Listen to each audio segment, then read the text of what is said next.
Hi, இன்றைக்கி என்ன வீடியோனா ராகி எப்படி ப்ராப்பராக முளைக்கட்டி விற்கிறதுன்னு தான். இதுக்கு நான் 2 டம்ளர் ராகி எடுத்துக்கிட்டேன். இதை நல்லா புடச்சி க்ளீன் பண்ணி எடுத்துக்கிட்டேன். இதை தண்ணி ஊற்றி இந்த மாதிரி திருகி கழுவி எடுத்துக்கோங்க. அப்போ தான் இதில் இருக்க அழுக்கு தூசு எல்லாம் போகும். தண்ணி ஊற்றினா கிளியராக இருக்கணும், அந்த அளவுக்கு பார்த்து எடுத்துக்கோங்க. பாருங்கள் இப்போ எவ்வளோ அழுக்காக இருக்குன்ட்டு. தண்ணி ஊற்றினா இந்த அளவுக்கு கிளியராக இருக்கணும். இது மார்னிங்கே நீங்கள் ஊற வச்சு நைட்டு முளைக்கட்டி வச்சாலும் சரி, இல்லை நைட்டு ஃபுல்லாக ஊற வச்சு மார்னிங் முளைக்கட்ட வச்சாலும் சரி. மார்னிங் ஃபுல்லாக ஊற வச்சு நைட்டு தான் முளைக்கட்ட வச்சேன். இந்த மாதிரி ஒயிட் கிளாத்தில் இந்த மாதிரி ஃபுல்லாகவே கொட்டிடுங்க. தண்ணியை ஃபில்ட்ரு பண்ணிவிட்டு இந்த மாதிரி டைட்டாக இறுக்கி கட்டி வச்சுக்கோங்க. அப்போ தான் சீக்கிரமாக முளை விட்டு வரும். நான் இந்த மாதிரி ஒரு பாத்திரத்துக்குள்ளே வச்சுக்கிறேன். இது ஃபஸ்ட்டு டே முளைச்சி வந்தது. இப்போ பாருங்கள் செகண்ட் டே எவ்வளோ நல்லா முளைச்சி வந்திருக்குன்னு சொல்லிட்டு. இன்னும் விட்டால் நல்லா சூப்பராக வளரும்.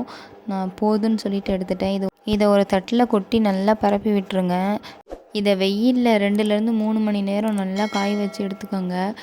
கொஞ்சம் கூட ஈரம் இல்லாமல் எடுத்துக்கோங்க, நல்லா காய வச்சு. இப்போ நல்லா காஞ்சிருச்சு பாருங்கள். இதை ஒரு பாத்திரத்தில் போட்டு நல்லா வறுத்து எடுத்துக்கோங்க.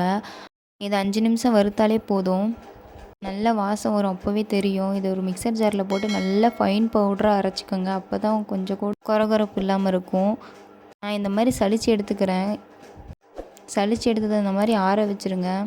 ஆற வச்சதுக்கப்புறமா நல்லா ஏர் டைட்டான பாக்ஸில் போட்டுக்கோங்க. அப்போ தான் கெட்டு போகாமல் பூச்சி வராமல் இருக்கும். நான் இதை ஒரு 10 டேஸ் வர அளவுக்கு தான் ரெடி பண்ணியிருக்கேன். 10 டேஸ்க்கு அப்புறமா மறுபடியும் ரெடி பண்ணிக்கலான்னு சொல்லிட்டு. இப்போ இதிலேருந்து ஒரு ஸ்பூன் எடுத்து தண்ணி ஊற்றி நல்லா கரைச்சி எடுத்துக்கிறேன். இன்னொரு கிண்ணியில் தண்ணி கொதிக்க வச்சு அதில் மிக்ஸ் பண்ணி ஊற்றி நல்லா கைவிடாமல் கட்டிப்படாமல் கிண்டுங்க. ஒரு 7 நிமிஷம் போதும். வெந்த உடனே நீங்கள் எடுத்துகிட்டு குழந்தைங்களுக்கு ஃபீட் பண்ணலாம். இதில் உங்களை ஆப்ஷனல் தான் சால்ட் அண்ட் சுகர் போடுறது. நான் இன்னும் என் பேபிக்கு சால்ட் சுகர் எதுவும் கொடுக்கல. மெத்தடில் தான் முளைக்கட்டி வச்சு கொடுத்தேன். வீடியோ பிடிச்சிருந்தால் லைக் பண்ணுங்கள், ஷேர் பண்ணுங்கள், மறக்காமல் சப்ஸ்கிரைப் பண்ணுங்கள்.